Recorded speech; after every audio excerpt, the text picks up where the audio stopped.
Good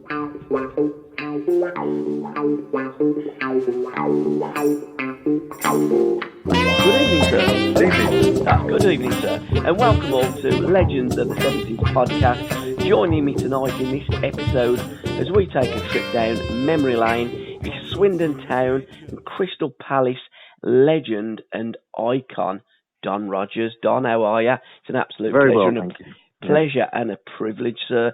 Born on the 25th of October in 1945. Talk to me firstly, before we take the trip down memory lane, about those early years growing up. Paulton, you was born, wasn't you? Yes, I was brought up in a miner's village. Okay. Which people won't believe that. There was a mine where I came from. My dad was a miner. What area in the middle was of nowhere. That? So Paulton, what's the nearest place geographically, if we can just place it on the map? Bristol. Oh, okay, yeah, got you.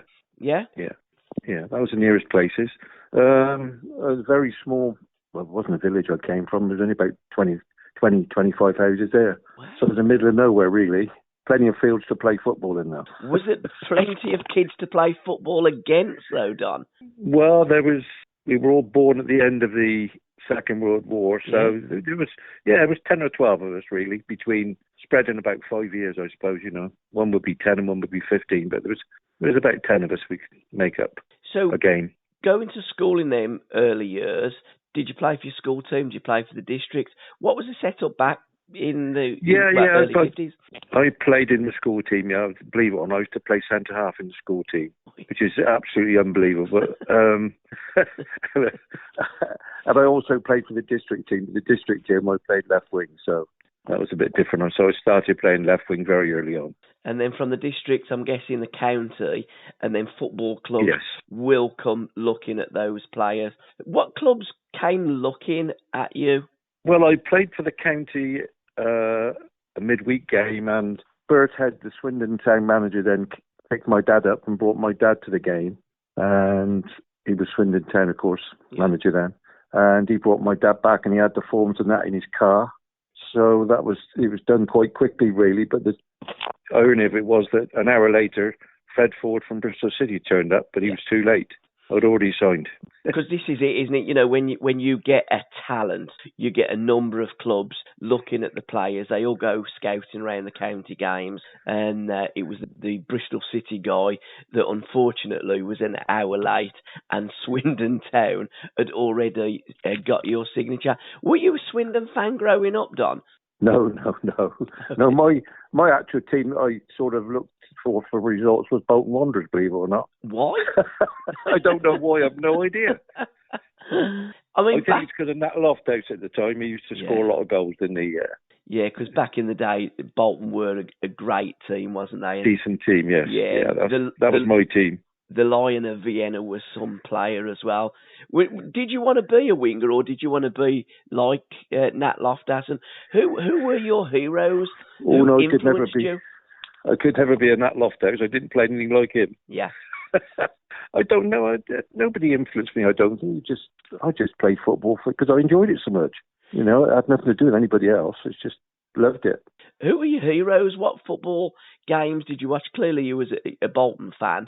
Yeah. What are the games? Because now we have Match of the Day, we have Sky Sports, etc., etc. It wasn't like that back in them days. How did you access your football? Well, we didn't have any of it, did we? No, really, nothing at all. No, so we didn't access anything really. No, there was nothing going. You couldn't watch anything then. So it's just you just went out and played with the boys. That was it. So your footballing DNA, did it come from your mother or your father? Oh, my dad, definitely, yeah. My dad was very good locally. Yeah, very good locally. What position did he play? Was he a winger centre as well? Forward. Oh, okay. Centre forward. Very good in the air. Good head of a ball, apparently everybody told me. So I must have missed out on that. But did he take you down the park with a bag of balls and got you crossing for him to whack in them headers and stick your mum in goal? Well, we every weekend we used to have a game with dads versus lads. Right, okay. And you've never seen the place we played in. You wouldn't believe it. There were stones in the ground. It was like hard mud we played on. Yeah. You wouldn't believe what it was like. It was all lumps and bumps and everything. But you had about 10 of these aside. There wasn't room for 5 aside, but we had 10 aside. So it did teach you a lot, though. It taught you a lot.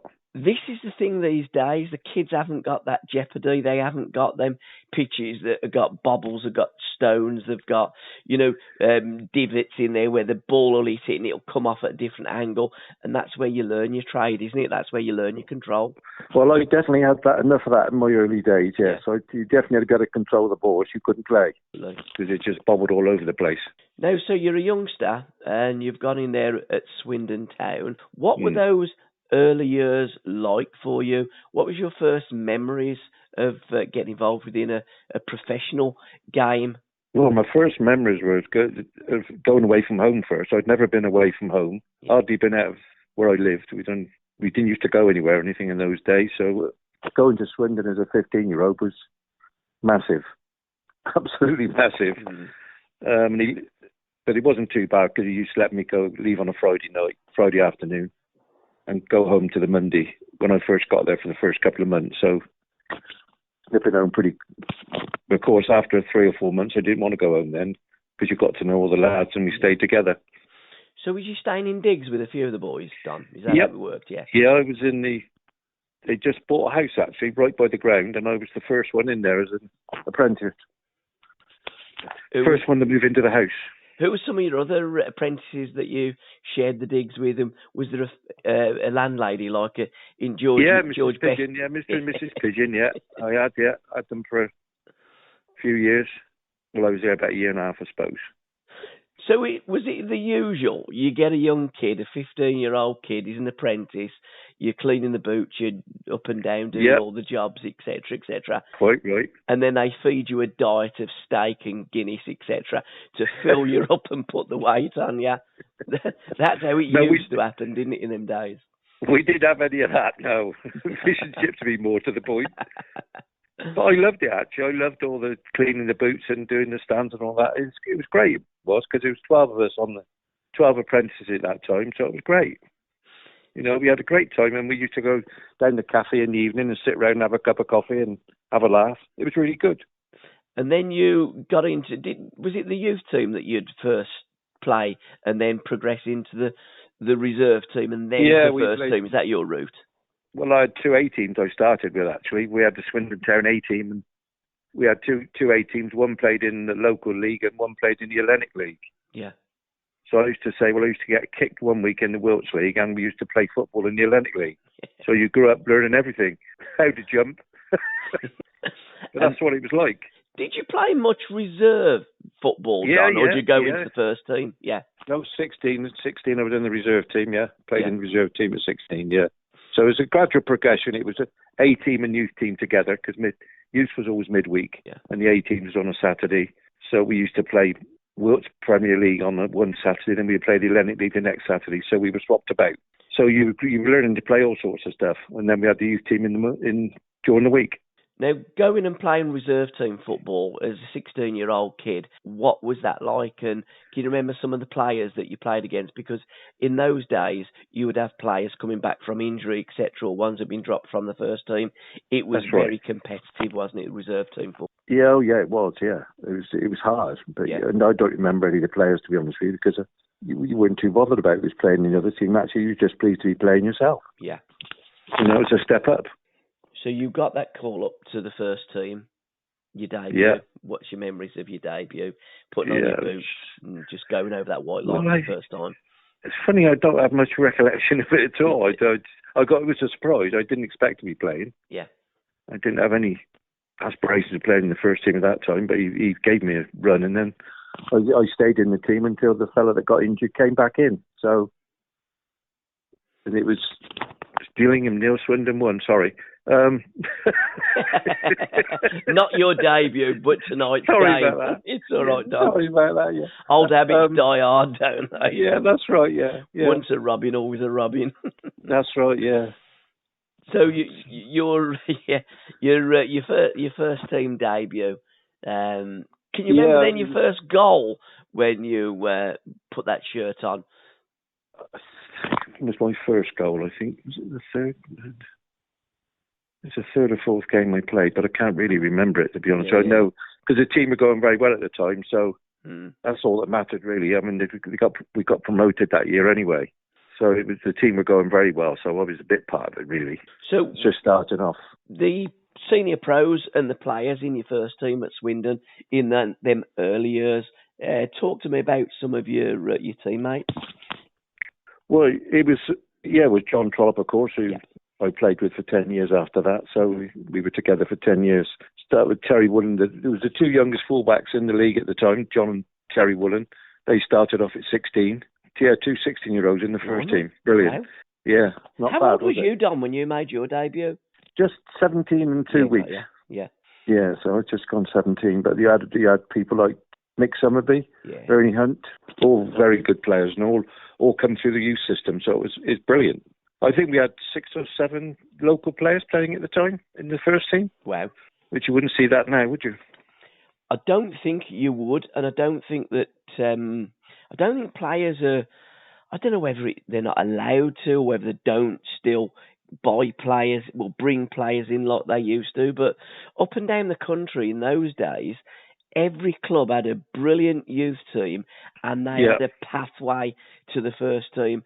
I think quite right. Maybe with the amount of foreign players in our game these days, it may be a little bit more difficult, but in those days, it was a great pathway.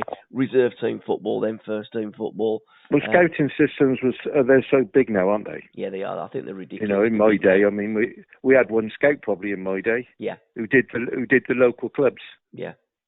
So that's why you've got all the local players playing, and of course they get supporters in. Local players get supporters into the club. Don't they? We all want to see local players. Yeah, of course we do. I mean, you will hear he's one of our own. He's one of our own when you're watching the Sky too. And we've always loved one of our own. But as I say, it isn't like it was back in your day. So you're up and running. You're in the first team. You're scoring goals. You're causing absolute havoc on that left wing. What was your most luckiest and unluckiest grounds that you played at, Dom? I suppose.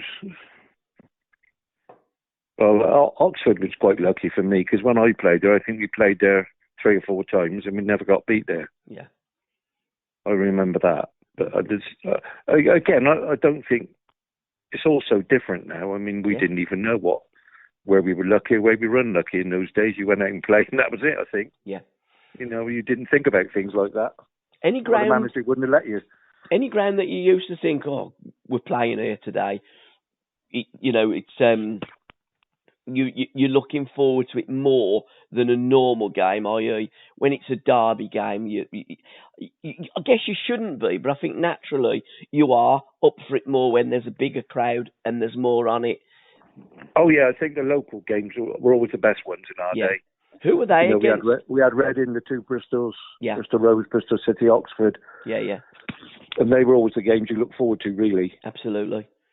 Yeah. And what was the atmosphere and what was the dynamics going away in them big games, them big derby games? Oh, these brilliant games because there's good support. There's always good support then as well. Yeah. So I think there was always good crowds at every game we had. Every local derby would be very well supported. Big crowds. What was the best bit of advice that you were given through your career, Don? Well, I can only say that at the start of my career, of course, I was an out-and-out winger. Yes. And the manager, Bert Head, used to say to me, keep your left foot on the white line. And so he would say that to me all the time. But the best thing advice he gave me was take him on. That's all he would ever say to me. If I lost the ball, he never moaned at me. He wanted me to take the fullback on and go past him. And you learn everything after that. Once you start doing that, you learn when to go past and when not to. I've always been of the opinion the greatest sight in football is a winger going past his fullback and taking players on. Would you? I say that to everybody now. I say what we want to see at the county ground is somebody going past, somebody crossing it in, and somebody heading it in, and you get the biggest cheer in the world. Yeah. Because it's all what we want to see. Absolutely. And again, keep your foot on that white line. You'd stay wide. You'd open the game up. We used to have proper wingers back in those days. Sadly, I guess as well with England winning the 1966 World Cup without wingers were a little bit, wasn't they, really? And I think that the likes of yourself I mean, okay, Charlie Cook played for Scotland, but you're looking at Ian Storey-Moore, and wingers of that ability were really overlooked, wasn't they, by England? They were, and there was a lot of good wingers around as well. A lot of good wingers around when I was playing. Every team had a winger. You needed a winger. You needed that player that could take them on. And like, you were equally as good on that left foot and that right foot as well, wasn't you? Yeah. It just makes no difference. Yeah, either foot with me didn't make any difference. No. That's one thing. Were you naturally left or right-footed, Don? I can't. Right-footed. Right-footed. Yeah, got you. Definitely, yeah. Yeah, if I took something important, it was with my right foot. Yeah.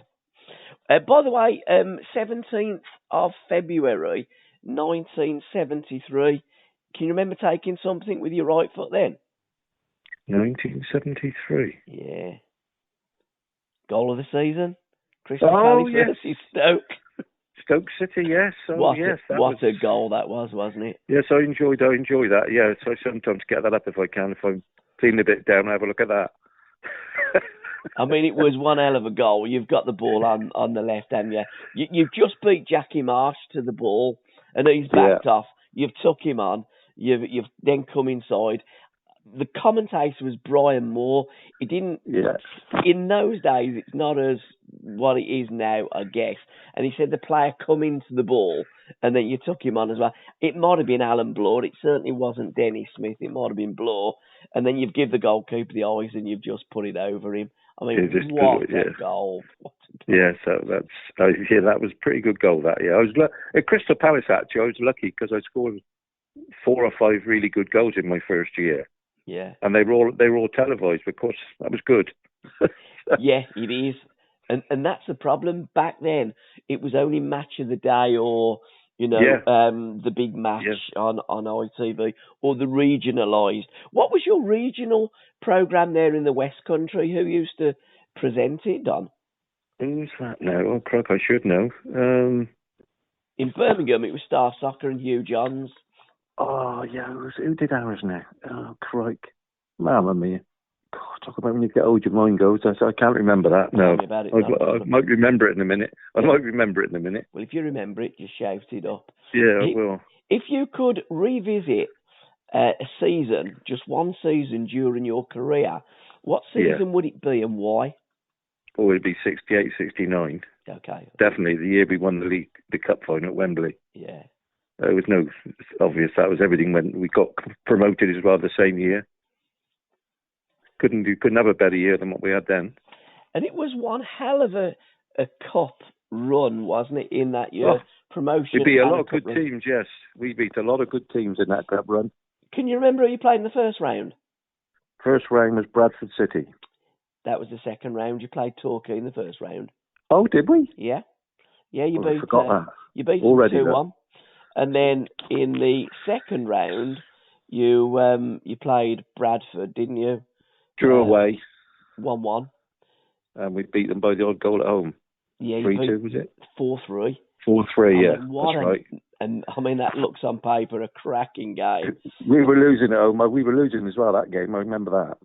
I mean, how many times when you win a cup have you, in rounds earlier, got yourself back into the game? It's uncanny, isn't it, really? Well, I was, that year, our name was written on the cup. Exactly, yeah. A couple of things that happened during that. I mean, we beat Derby in the quarter-final. Yeah, you did, yeah. We got absolutely hammered away from home. We drew 0-0. Yes. And we played them at home, and I've had a shot from about 20 yards. It's hit Dave McCoy in the middle of the back, looped up and gone over the goalkeeper. 1-0 we beat them. Yeah, they all go in. And it was the flukiest goal you've ever seen, so, Let's just talk about Dave McCoy for a moment. How instrumental was Dave, and what a legend he is. Of course, he wasn't very well liked here because everybody thought that he sold me. Oh, right, okay. But that had nothing to do with him at all. He wasn't even involved with it. But, yeah, I got sold to Crystal Palace, and, of course, he was in charge, but he didn't have anything to do with it. But all the supporters blamed him for it. You see, again, this is what happens. Fans just see what they want to see, and sometimes managers have no input into who goes out and sometimes who's coming in. Well, it was the board that yeah. decided it all. I mean, they were the ones that did it all. So, but he got the blame. Semi-final, two-legged semi-final. Yes. Can you remember the first game? I do. Away at Burnley. Yeah. Yeah, that was a brilliant result for us, that was. 2-1, yeah, great result. Winning away at Burnley 2-1, crikey me. Because they would have been first division, wouldn't they, in them days? Yeah, they were top. They were at the top and all. They were, They were no suckers. They were a decent team, they were. They were probably just coming away from those glory years because they won the title, didn't they, in 1960? And they got to 60, yeah, and then got to the FA Cup final in 1962. So they were a pretty... They were on their way back when they won that year, weren't they? They were starting to get good again. And again, when we're talking about youth and young kids, Burnley have always had a good youth policy, or certainly did in them days, didn't they? They have, haven't they? Club. Yeah, you're right. They have. Yeah, they were always known for that when they're the youngsters. Yeah. And then in the second leg, you got beat by... We were 2-0 down. Yeah, we were on our way out. Yeah. And little John Smith headed one in. Which made it 3-3 on aggregate, taking you to a replay. At West Brom. Oh, was you played it at the Hawthorns? We did. Yes. What was your memories of that game? Well, I remember all three games, actually, because I didn't have a kick. Really? Okay. Who was marking you, Don? I did very little, I'll tell you that. I don't know. Yeah, I hardly touched the ball. Right. So it was just as anything when we won. But the memories, I mean, the best memories that we had fish and chips after the game from the shop up the road. What, down in Handsworth in Birmingham? Yeah, can you believe that? We just got to Wembley, we had fish and chips up the road. But again, unbelievable. But that's what they used to do in them days. I mean, famously, that's what Liverpool used to do, didn't they? On the coach on the way back, stop and we'll have fish and chips. Yeah, that's what we had that night. Remember that? Nothing was organised. We just had fish and chips as we were, Yeah. Which was great, mind, because it wouldn't have mattered what we had because we was over the moon then. I mean, literally, you would have been on cloud nine. But how did it feel getting to Wembley and thinking you're going to be plying your trade on that famous pitch that 3 years ago England had won the World Cup? Yeah, that's right. It was an unbelievable feeling. I mean, you couldn't really, because we weren't supposed to be there, were we? I mean, it's great for us because, I mean, we weren't given any chance, any rounds to get through. But we kept beating everybody. But it was one of those teams we had that you get them at all clubs like ours, you sort of click together. Every so often you get a team that comes along, the manager's got the right players in, which Danny Williams did. He got all the players in that sort of gelled and great team spirit we had. And you go on and do something good. Yeah. Yeah, again, the League Cup had a little bit of form for third division teams getting to the final because, of course, 2 years prior to that, Queen's Park Rangers beat West Bromwich Albion. Yes, they did. But, but you weren't playing like now. You was playing the full first teams of everybody. It wasn't sort of it does my reserve teams. It does my head in now, Don. You get the League Cup games, you get the FA Cup games, and you're right, it's the reserve team. Back in your day, you would play League Cup games. We've just gone through your League Cup run there. You must have played 8 or 9 games in just that League Cup. We did. You'd have FA Cup games. You'd play 46 league games. You would be playing so many games of football. I mean, you never heard of any players back in them days that were tired. And you had a small squad that pretty much the same 11 played every week in, week out. No, I was just going to say that to you. I think we went through about 15 players, that's all that season. Yeah. Now they would have about 35 players to get through a season like that. Yeah. Because we must have had 3 or 4 replays that season in the cup. And then the old myth that comes out, players are fitter now. I'm going, you must be having a laugh. Back in them days, you played on pitches that were not fit for purpose. These days they wouldn't be. Mud, you'd be lucky if you got a blade of grass on some of the pitches. You'd be kicked from pillar to post. I mean, you could guarantee the Swindon pitch from October through till April would be 4 corners would be grass, and then the rest would be brown. Absolutely. You know, and that's what we played on. And when it was wet, it was blooming wet. And the balls in them days completely different. When they got wet, they didn't go anywhere in my day. No, you had to kick it to make it go. Exactly. And the boots weren't like slippers that they wear today. You didn't play on like green, like a golf. Well, they wouldn't get away with it now. The boots would end up in the mud, wouldn't they? Absolutely. They'd come off their feet. Absolutely. So, but you get people of my age all say that, you know, what are they on about? They got to play 2 games a week or something. What are they talking about? Yeah. That was heaven for me. Yeah. When I played Saturday, Tuesday, wonderful. No training. Bit of warming up, and he was just playing games all the time. Brilliant. Again, it's another myth that, you know, I've spoken to many professional footballers. I don't know one that would rather train than play football. So when they go on about playing all these games, I'm thinking, hey, and I just think it's the media these days that. Yeah, there probably is a lot of it. Yeah, I wouldn't say that they make it up, but they need to sell papers and need to get people talking. And I think tiredness in football is one of them that gets us old fellas really So it's the way they're looked after now as well, isn't it? I mean, crikey, in our day, jeepers. Yeah. What did you have? You had a hot lamp. Yeah. And something else. That was about it. Wet sponge. That's it. Oh, that was a funny one when you were on the pitch with the sponge, wasn't it? In the bladder, the football bladder with the water in, with a sponge in it. That when Harry Cousins used to run across the pitch, you got up. So don't put that on me. I mean, that was funny. And it was called, wasn't it, the magic sponge in those days? The magic sponge, yeah, that's what it used to be. But Harry Cousins used to say, if you get up before I get across there, he said, I'll smack you. I'm guessing I know the answer to this one. But if you could replay one game for your career, what game would it be and why? That's so rhetorical, it's untrue, isn't it?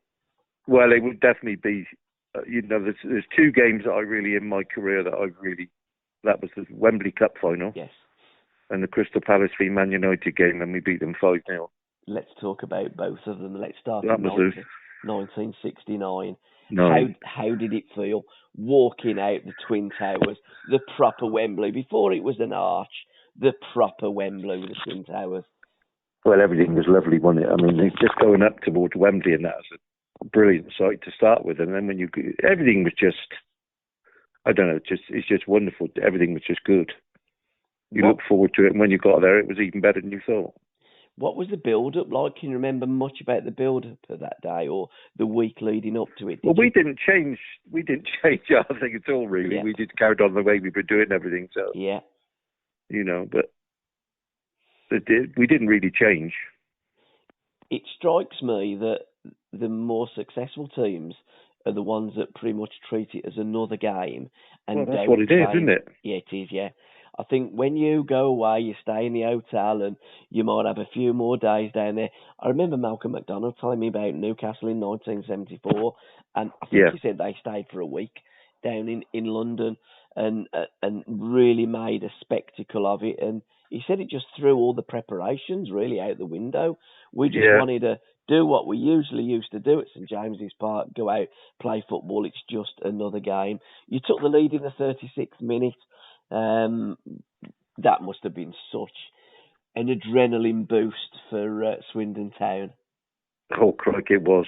I mean, I don't think we could all believe it, really, that we were winning again. Yeah. I mean, don't get me wrong, we were confident we could play anybody and beat anybody, but when you actually get out there and you go one up, you think, oh, crikey, what's going on here? Yeah. They were a better team than us on the day, but I mean, we were quite comfortable, really. Mm. Until Bobby Gould broke your heart. Until Gould, I still blame myself for that, because if you watch it, 30 seconds, no less than that, I give the ball away. Mm. And it broke to them, and he scored, and I thought, oh, Christ, what have I done? Yeah. But as it happens, it turned out for the best.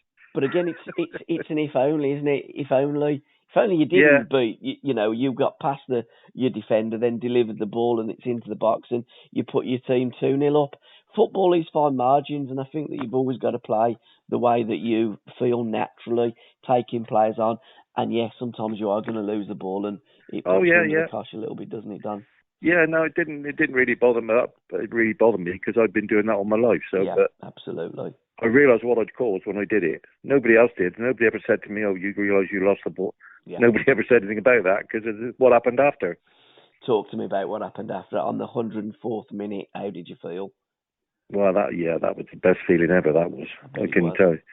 Yeah, I mean, because there was a right mix-up in the corner came over, and there's a mix-up in the box between two of one of our players has gone to head it somewhere, and one of them gone to shoot, and he didn't go anywhere they meant it to go, and I dragged it across and knocked it in with my left foot. You know, and it went through somebody's legs and off, but it didn't matter where it went. That was it. 1-0. 2-1, I mean. Off we go. Now, I'm guessing at that moment, you could have run all the way back to Swindon on your own without getting into a car, a coach, or a train. No, I'm afraid, no, I never used to be like that. I just used to turn around and want to celebrate with the team, I did. Yeah. That's one thing I get annoyed at nowadays, when they move out the way, that they're running up to the crowd and running. Yes, your fellow teammates is what counts. Yeah. Yeah. But what I mean is that adrenaline, the way that you felt, you must have felt you could have, literally like the old thing, the cow jumped over the moon. You must have felt like that. I mean... Well, I did get a great feeling, but of course the next goal I scored, I could have run all the way to Swindon then.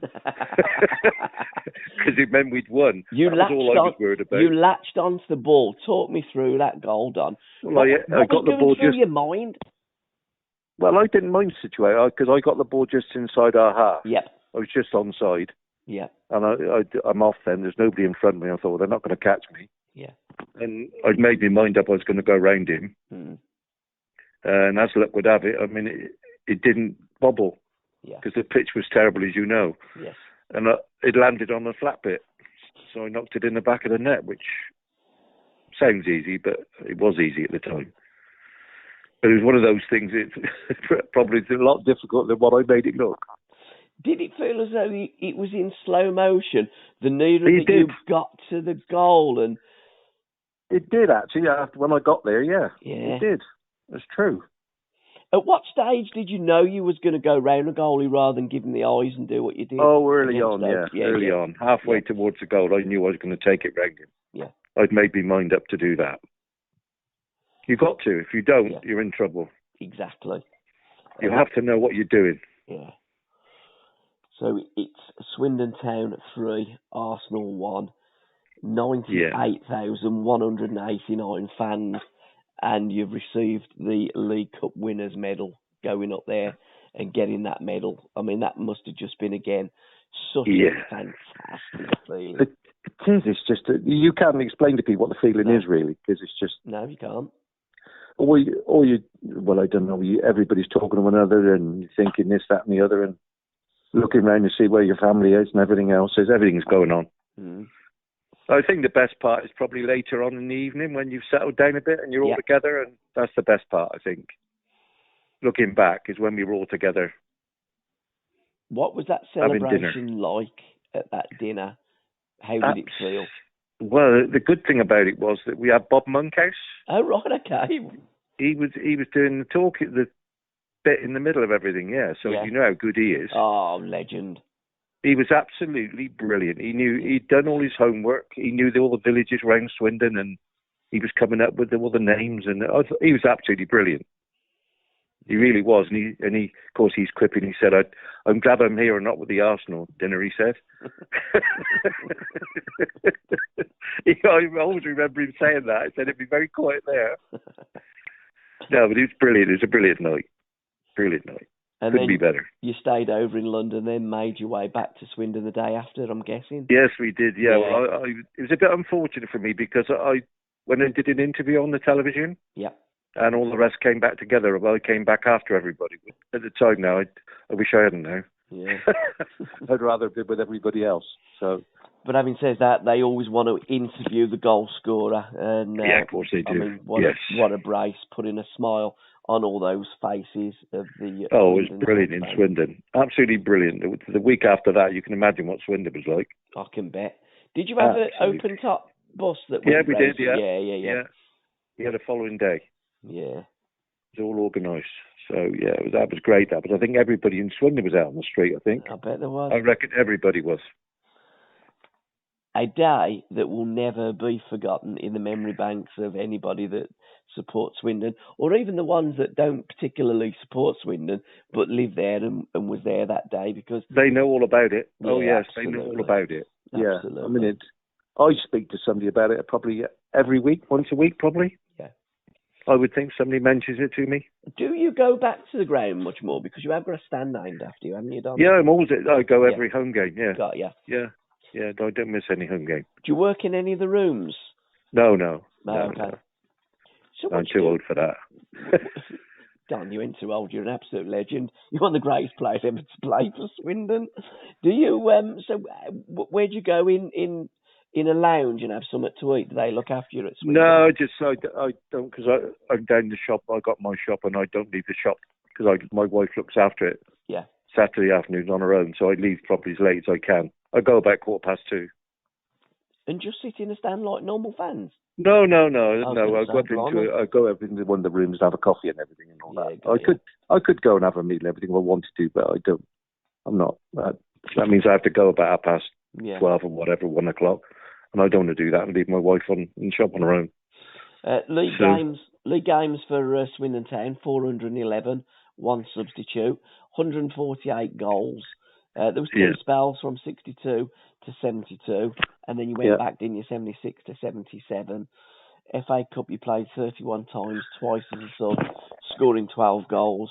And in the League Cup you played 34 games, scoring 17 goals. One hell of a return that is for a winger. Crystal Palace you moved to in 72, 74. You played 70 times, scoring 28 goals.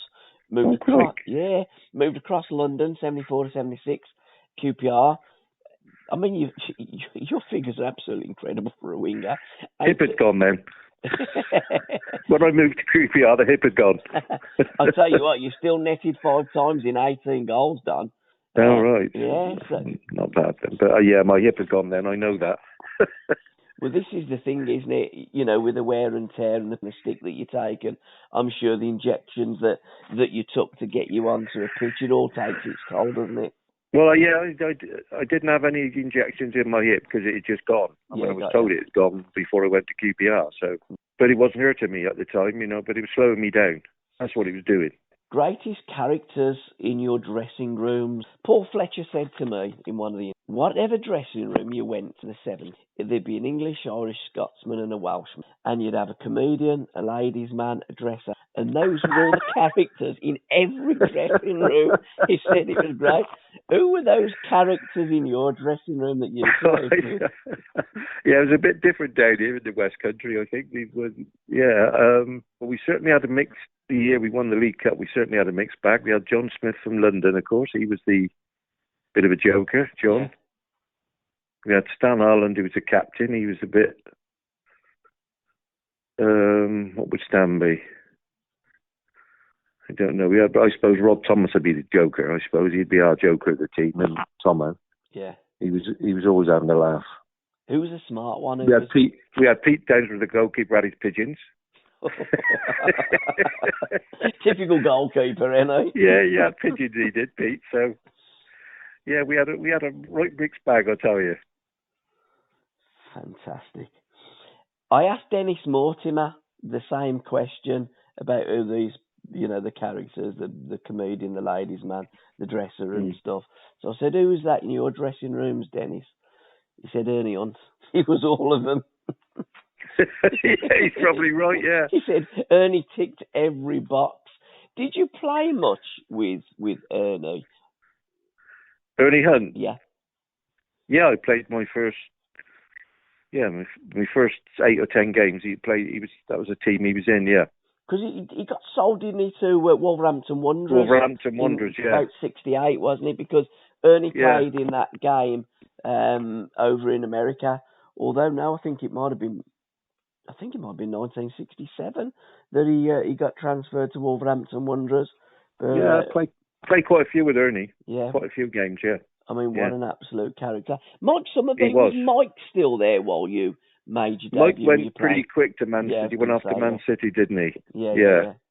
It was he must have been there a season or so with me. Yeah, he must have had a season, I reckon, or two before he left.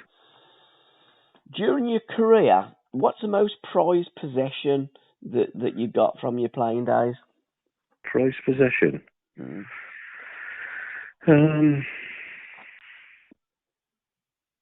I suppose probably have to be the tankard from the League Cup final, I suppose. Because that's what you used to get, didn't you? You got tankards. You got a tankard, yeah. Rather than a medal, didn't you? Yeah, I suppose that. Yeah, that would be the best thing I've got, I suppose. I've got a few things when we won in Italy, and we went to Italy. I got a nice gold medal. It's on my wife's bracelet. That's nice. That was a nice thing. Tell me about Italy. That was another good thing for us, of course, because we beat a lot of good teams in that and we beat Juventus and Napoli in Italy. Yeah. To get to the final. Then we won the final 3-0 because it was abandoned after 75 minutes because it was crowd trouble. There's a shock. It was the Anglo-Italian, wasn't it? Anglo-Italian, yeah. It was really great for us. I mean, to win away in Juventus and Napoli wasn't a bad performance. We deserved to win it. And the final, when you say it was abandoned, who was that against? Napoli. Oh, you played. Oh, right. Okay, yeah. They were in our group, and then they won they were the top Italian club, and we were the top English club. Yeah. That's how it was done from the leagues, yeah. But it was dreadful the way they were ripping all the stand up and throwing it on the pitch. It doesn't surprise me. They're probably still do that today. There was always a history of trouble, crowd trouble, and trouble between the players. What was it like on the pitch? Because they'd get up to all sorts, wouldn't they? Oh, crikey. Pull you, spit at you, kick at you. First game I played against the Italians, I couldn't believe it. He kept grabbing hold of my shirt when the ball was nowhere near me. Exactly, yeah. I thought, what's going on here? I wasn't used to that. Oh, they were up to all the tricks. You're right there. Yeah. But unless you're on the pitch, you don't even know what's going on. No. People wouldn't have known he was holding my shirt because the ball was over the other side. Yeah. You know, you'd start to make a run and you'd think, why can't I run? Because he was holding your back. Oh dear, they've never changed, have they? They've always been the same. But again, they didn't like our style of play, you see, because we run with the ball. I got the ball and run up, and they thought, you ain't supposed to do that. Yeah. You're supposed to pass it. So they didn't like that type of thing. Your highest high and your lowest low of your career. I'm guessing your highest high was Wembley. Definitely. You're going to get higher than that. What was your lowest low? And talk to me about that Manchester United game as well. When you absolutely. Yeah, I suppose the lowest low would probably be, I think, when we got relegated to Crystal Palace the first season I was there from the first division. That wasn't. I didn't enjoy that at all. Yeah, sort of 6 months in Division 1 wasn't too good. Yeah, could have done with a bit longer. The Manchester game. That was that. I would say actually, it's probably for me personally, it was the best game that I've ever played. There's no doubt about that because most things went right for me that day. I did a lot of good things that came off and all things. You get games. You don't get many games like that, but I can remember what. And it was brilliant because Crystal Palace had never beaten anybody like that. Yeah. By that scoreline, so it was a wonderful day. Some of your teammates who was in that Crystal Palace, was Charlie Cook playing for Palace? Charlie was, yeah, Charlie. Yeah. Mr. Football Charlie. How was it like? Because Charlie would have been on the one wing and you on the other wing? No, Charlie played inside left. Oh, did he? Got ya. Yeah. Yeah. Yeah, John Hughes was on the right wing. Oh, okay. Yogi Hughes played on the right wing, and I played on the left wing. And he played on the left wing, and I played on the right wing. It depends. Who was centre forward then, up front with Charlie? Well, to start off with, it was John Craven. Right. Okay. I remember him. I remember this. football stickers that we used to get, the Yes, Panini yeah. stickers. I Yeah. always remember John Craven in that, because John Craven used to have a news round. Obviously, it was a different John That's right, Craven. yeah. But as That's kids, right, we'd go, yeah. how come he's playing for Crystal Palace and doing news round as well? So I And do remember that name. they signed Alan Whittle from Everton Yeah, got ya. just before the Man United game, because that was his first game. And he played up front then. He was a decent player, wasn't he, Alan Whittle? Alan was, yeah. He done well at Everton, didn't he? He did, yeah. Yeah, he Done did. very well. And then we got Derek Posse from Millwall. Right, okay. He came, so we had the smallest forward line in the world. I bet you did. Ain't no good on corners. What a I guy. was the tallest, and I was 5'9.5" or whatever. Yeah. You know, manna from heaven, ain't it? As a winger, you're looking for that big man in the box. And, Yeah, no good at that in our team. No, it had to be played on the floor. Although Derek Posse was very good in the air, actually, as it happens. He scored a lot of goals with his head. It is quite. He wasn't too bad at all. It's quite incredible how some of you wouldn't think because of their size, but how they get up and hang in the air, and how good some of the smaller forwards. Absolutely, yeah. Well, that was the Swindon team. Pete Noble played up front for us. Yeah. On his own, really, and he was brilliant in the air. And he was only 5'8". Yeah, he was a good player. And he scored a lot of goals with his head. He was brilliant. He went on to play for Burnley, didn't he? That's right. Yeah, that's where he was from. Yeah. Yeah. Good player, wasn't he? Yeah, he was a great player. He was. Fantastic. Liked him. Nice lad as well. So beating Manchester United, that must again a great achievement in the Palace. Oh, I don't think people could believe it. They couldn't believe it. It was 5-0.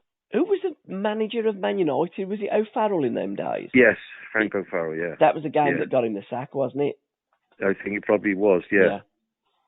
Dennis Law came on his sub. I always remember that. Oh, right. He was substitute that day. But again, United, it wasn't the United team that, 5 years previously had won the European Cup? Oh, no, it's because you had Storymore, he played. Yeah. They had about 4 or 5 internationals playing, but the rest were nobodies really. They didn't last long. No, and certainly Frank O'Farrell didn't last long after that. No. Demolition. What was your biggest if only moment? I mean, in football during a career, there's things that happen, and you just think, if only I'd have done that, it could have led to that. Is there many of them sliding door moments that you can think of during your career?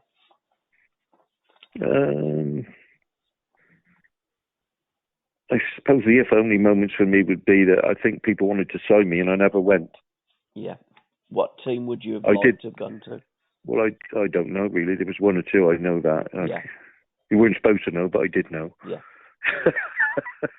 But that would be the thing that would, I would have left Swindon earlier, I suppose, but I may not have won the League Cup fund. Absolutely. So I would have missed out on that. So I wouldn't say when you look back on it, I think I was very lucky the career I had, so I got no regrets.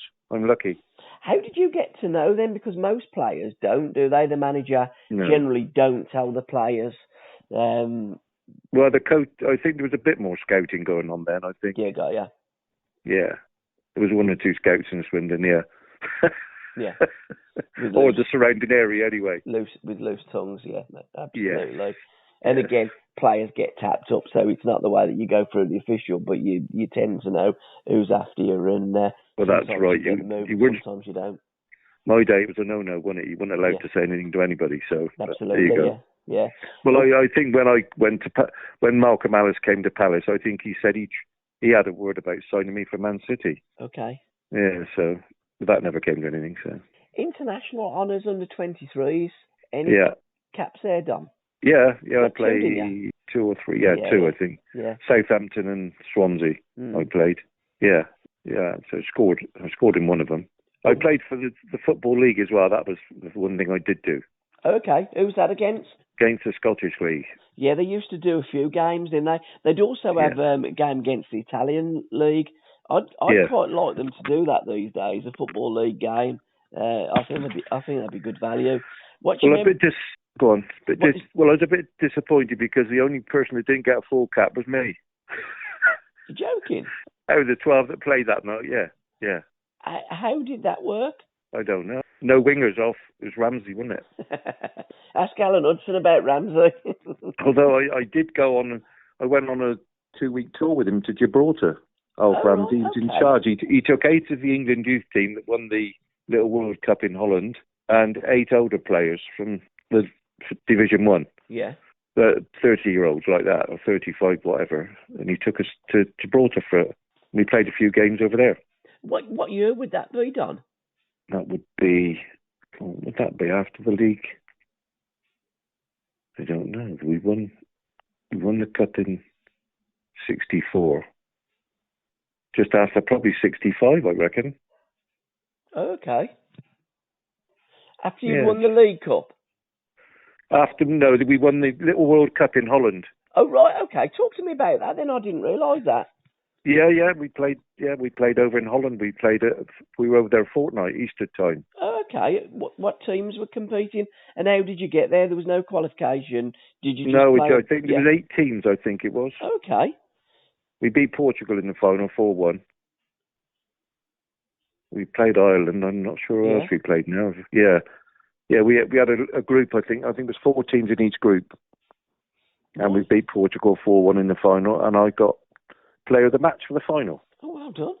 I still got me trophy. Oh, right. So did you play all over Holland, or was it based in Amsterdam or Rotterdam, for instance? I think they were just based around Amsterdam. Yeah, got you. I don't remember going anywhere else. Yeah. Yeah, it was over a 2-week period, so it was the only games I missed for the first team that year. I played 38 or 42. So I missed 4 games over Easter. So after that then, Ramsey took you over to Gibraltar? Ramsey took 16 of us to Gibraltar, yeah. And how many games did you play over there? We played 2, I think. Oh, right, okay. What other players were there, Don? Can you remember? Well, I always remember, was the fella that went, Jimmy, what was his name? Who did he play for? He more or less had one young lad with an old lad. Yeah, got ya. The rooms we were sharing, we had 8 rooms, double rooms, and we were sharing with an older. I can't remember who was on it now, to be honest. No, this is something that was all right at the time, but no, I can't remember. Yeah. If you could have a 1-to-1 with anyone dead or alive, who would it be with and why? A 1-to-1? Yeah. A coffee, an alcoholic drink, anything, just a chat. Who would that be now? Like, that could have been like Jesus, Moses, could be anyone. You know, they don't necessarily need to be alive now, but just anybody that you would like to have a chat with. That's a good question, that is. Thanks, Don. Yeah. Yeah, I can't. I don't know, to be honest with you. Have a think about that for a while. Yeah. Away from football, what did you do? How did you chill out? Did you watch the TV? Were you into music? Did you play golf, etc.? What was you doing away from the football pitch, Don? Well, when I went Palace, I used to play golf once a week on a Wednesday afternoon. Mm-hmm. That's what we used our time up on that. I'm trying to think when we was in Swindon, what we did. Well, we was all going out in the evenings together and all that. We was doing loads. We were normal people. Yeah. We were all going local pub or something, or local dance hall, or all that sort of stuff. Any special? So we used to get around together. Yeah. That was a good thing about our team we had then. Yeah, great camaraderie and team spirit. Yeah, there was always 10 or 11 of us going, you know. About TV programmes, what TV programmes were you watching in those days? What did you like to watch on the box? I think I was like everybody else. I think there'd be a lot of things on a Saturday and Sunday, was there? That, like there is, like Michael McIntyre's now and all that. That was the sort of things we all used to watch. Yeah. Top of the Pops. Was you into music in them days? No, I've never been into music, but I used to watch Top of the Pops. I must admit that. Pans People. Yeah, that's right. Yeah. Everybody says that. If you wasn't a footballer, what do you think you would have become, Don? Well, I would have become an electrician, I think, because I'd already just sent off my application to be an apprentice electrician at the Southern Electric. Oh, okay. And I would say, no, good job I didn't, because I'd have killed a few people. Well, I'd look in my hands, that'd be no good at all. When did the famous moustache arrive at what's that? And did you think about growing one, or did you just, how come it... To be honest with you, I don't know why, what, how, what. I don't really know how I got it. Yeah. Because it's quite a I famous know my moustache, wife won't let me shave it off. She won't let me shave it off. I'm not allowed to shave it off. I said I was going to shave it off once. Well, I did shave it off once, and she cried for a week, so I had to grow it back, and now we're not allowed to take it off at all now. Oh, dear. Have you remembered who you'd like to have a drink with? Yeah, I'm just trying to think, actually, who I would fancy having a drink with. Any players that you would have liked to have played with during your career, but you didn't? Or a team that you would have liked Glenn to play Hoddle. with? Oh, okay, yeah. Yeah. It would have been great playing with him through balls. Absolutely brilliant. Yeah. I think I'd score double if I played with him. And this is the thing, isn't it? You know, as good as some players are, when you've got that ammunition from players in your team, it makes you even better, doesn't it? It gets you better goal return as well. It does. Yeah, it would have done with him. Because if you'd run, he'd have found you. And that's the difference between some of them players. Oh, the players nowadays and him, I think. Yeah. How he didn't get more caps, I don't know. It's incredible, isn't it? I don't know. I remember I'd done a podcast with Alan Clark, and he was talking to me about his Fulham days. And he said, I used to play with Johnny Haynes. And he said, Johnny would just say to me, you make the run, and I'll find you. Find you, yeah, that's right. And he says, like, I just used to make them, oh, blimey, there's the ball. And the ball had just arrived because he could just stick it on a canner. Well, that's what Hoddle used to do, didn't he? Yeah, people always used to say about, like, he plays a lot of long balls. Glenn Hoddle will play long balls, short balls. I mean, what an absolute talent off both feet as well. And the thing is, they can't do that now, can they? No. The players of today can't do what he does. No, they can't. They want to. Well, it's not. I don't know. They can't. They won't because they just want to keep the ball. Yeah, it is. Yeah, it's pass. Sideways, backwards, pass. Yeah. There's no way of trying to score goals, is there? No. The game. We'll play it across the back a dozen times, and then we'll see what happens. Yeah, absolutely. There's no fun in the game like there used to be back in the 60s and back in the 70s. You know, the ethos and the philosophy of teams was, well, let's go out and let's play football. We'll try and score more goals than you. It's too defensive-minded now. Players don't like taking risks, and managers. Well, you have to try and do something, don't you? That's what I always think. Yeah, absolutely. I just don't think players take players on like they used to. There's the excitement isn't there like it used to be. Well, that's why that is, because they don't like taking chances, do they? Absolutely, no.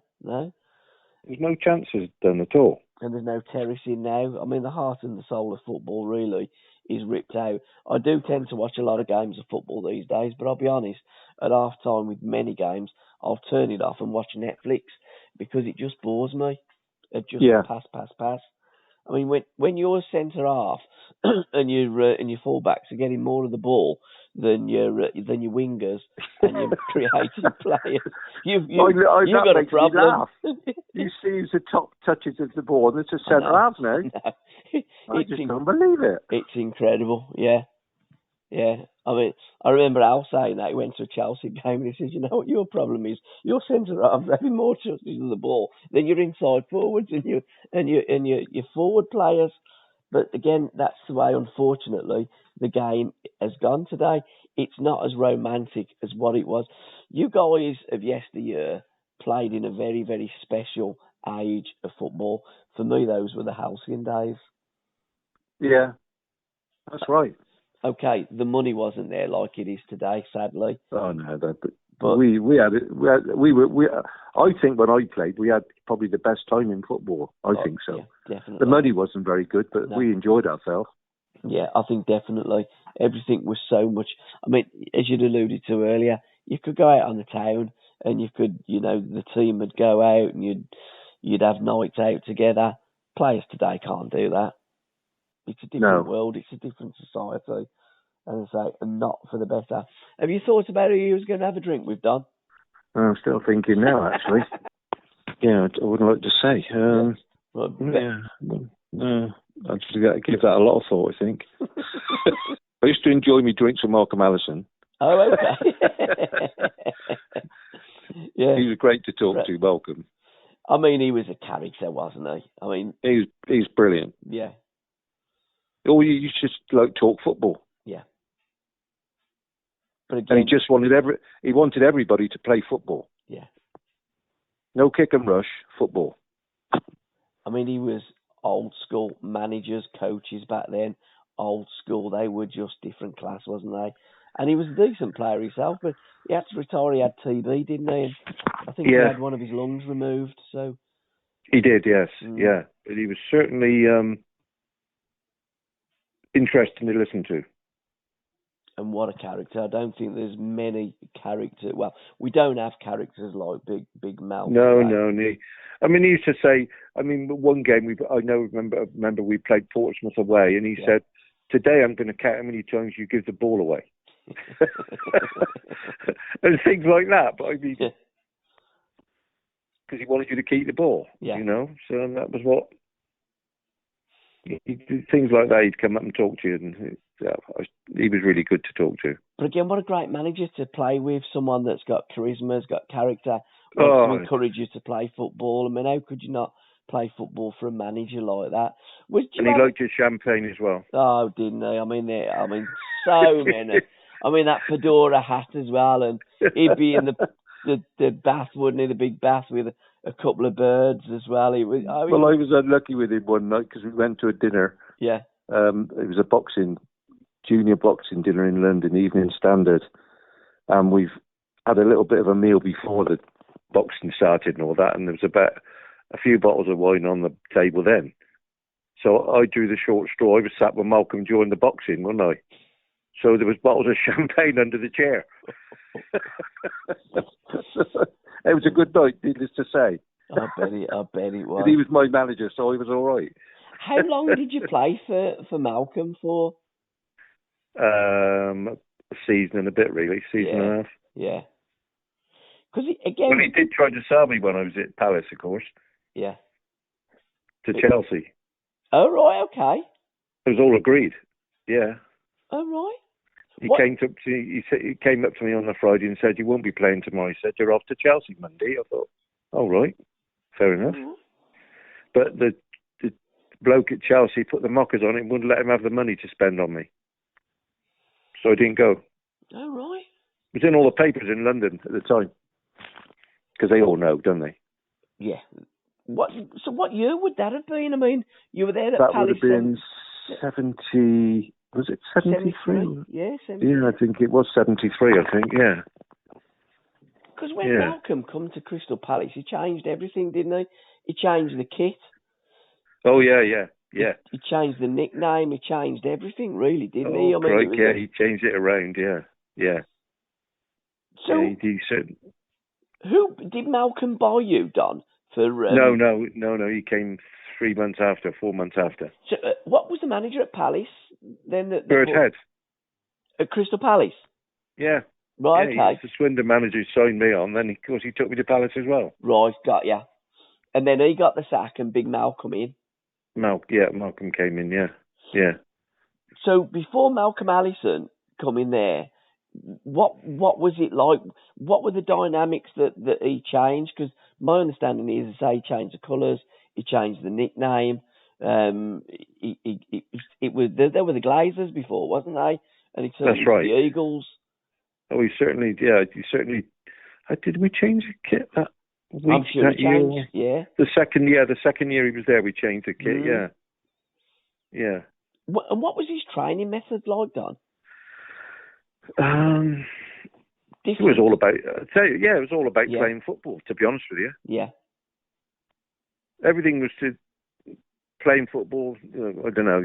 That's all you can say, really. Yeah. Everything we did was down to playing football, passing the ball and moving around, and he had a good philosophy, the way to play. Mm.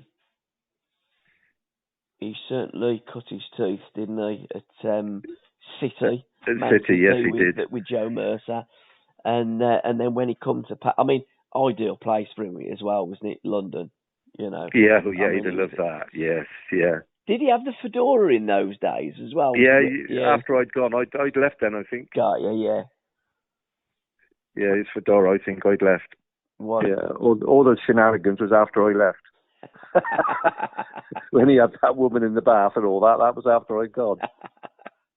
He was just a one-off, wasn't he? If you could sum up your playing career or the 70s in a sentence, how would you describe those halcyon days, Don? In the 70s, full of TV just coming in, haven't we? I would, yeah. I mean, it was just changing. As I said before, it's just enjoyable. Yeah. You look forward to training every day. You look forward to doing, you just enjoy yourself.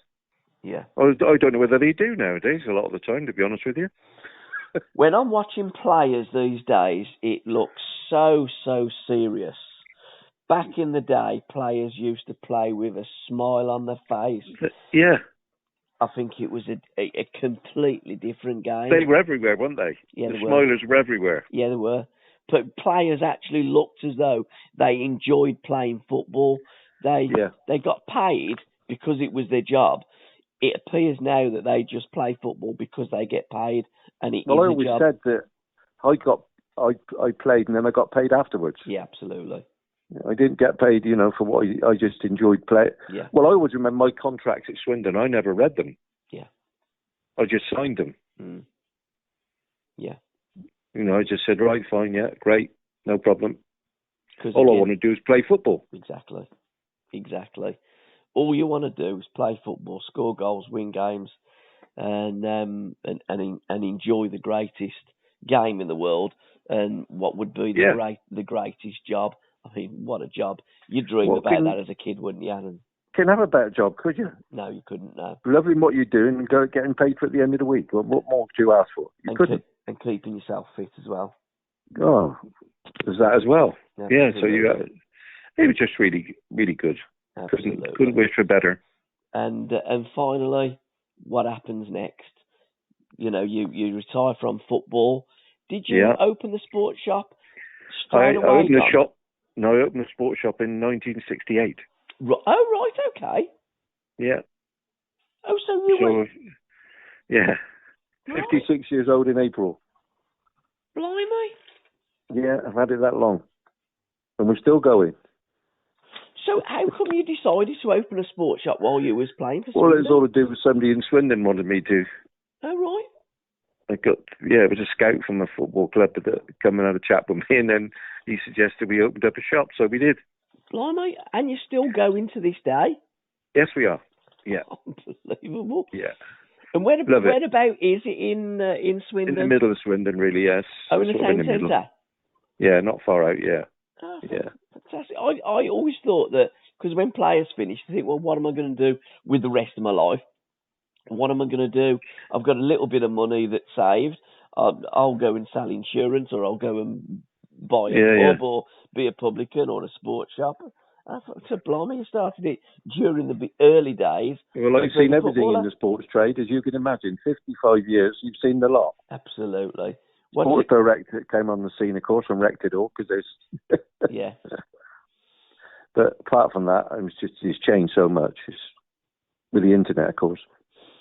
So let's have a plug for your shop. If people want to come and buy your stuff, what's your website? How can people look up with your shop, Don? It's just Don Rogers, yeah. Don-Rogers on Don Rogers Sports is on the... Yeah, anybody can find it. Don Rogers Sports. And what's the most popular thing that you sell in your sports shop? Well, we are now, basically, we do a lot of junior teams around Swindon. Yeah, got ya. Yeah. Supply the kit. Yeah. And of course, trophy time now is coming up, so we do that as well. Got ya. That's our main thing. Mm. We sell a lot of trophies and a lot of football kit. And of course, you sell the greatest toy that was ever invented, the football. Yeah, oh yes, we do a lot of those. And ain't they changed over the years as well? Oh, crikey, what I've seen in those, I could... Oh, jeepers. In 1970, we had the Telstar ball, and now God knows what kind of ball we've got now. It moves all over. Oh, crikey, you could kick it miles now, couldn't you? I always think I'd look at watching cricket and I'd think, jeepers. Oh, Wouldn't no. mind having a shot with that from 25 yards. I don't be very happy hitting that. Well, again, it'd be great if you could put, a player from the 60s and the 70s into the modern game with all the technology that you've got, all the fitness, all the diets, etc., etc., etc. Oh, well, it'd be like a... I'll tell you what annoys John Sullivan. I sit with John at games and all that. I speak to him a lot on the phone as well, and we talk. And we sort of say that players are fitter nowadays, but they're not. No chance. The game stop and start now. Yeah. They stop so much, so long. I mean, a free kick now takes a minute and a half to take it. Yeah, it does. I mean, I don't think they do the pre-season like you guys used to do. I mean, pre-season No. I could hell, wasn't it? 2 or 3 people of the team I played in be as fit as any of these nowadays. I can tell you that. 100%. Without a doubt. 100%. Without a doubt. I mean, Hudson would say at Chelsea pre-season, he said, "No, I know what it's like for a female to give birth." Yeah, that's what I'd agree with him there. Yeah, that's what because I'd be well at the back for all that. I'll tell you, I'd be never near the front for that. Did you have mad things? I always pardon? Did you have mad things? Because if Chelsea, if they'd come in on a Monday morning and they'd be talking about what they've been doing on the weekend, Dave would smell the breath. He'd get them in the wagon. He'd take them down to Epsom Downs, and they'd be running around the race course. Epsom Downs. I remember running around there with Crystal Palace. Oh, you did? Oh, they did that as well. Oh, I did that as well. Yeah, we did that. That was Malcolm took us out there. Did he do that often? I run round Tottenham Corner. Yeah, that's right. Yeah. Yeah, I went round there. Oh, good grief. That was the only thing I didn't look forward to, was the first 3 days of pre-season training. Yeah. Because I knew what we were going to do. Yeah. 3 6-mile runs, Wednesday, Thursday and Friday. Don, some brilliant memories there. Can I thank you so much for your time, sir? No problem. I enjoyed it. Absolute pleasure. And good luck with the shop. And thank you. In touch. Have you got a Facebook page for the shop? Do you do social media? No, we don't. No, don't bother with that. We've got a website, but we don't use it. It's just there because people kept asking me if we sold football kits, so we put on we put a website on it, so they don't have to keep asking us. Don, it's been an absolute pleasure. Thank you so Lovely. much, sir. And thanks for the memories, and thanks for what you gave us in the beautiful game. It's very enjoyable. Thank you. Thanks, Don. Really appreciate it. Thank you. Cheers, then. Bye bye. Bye. Bye bye.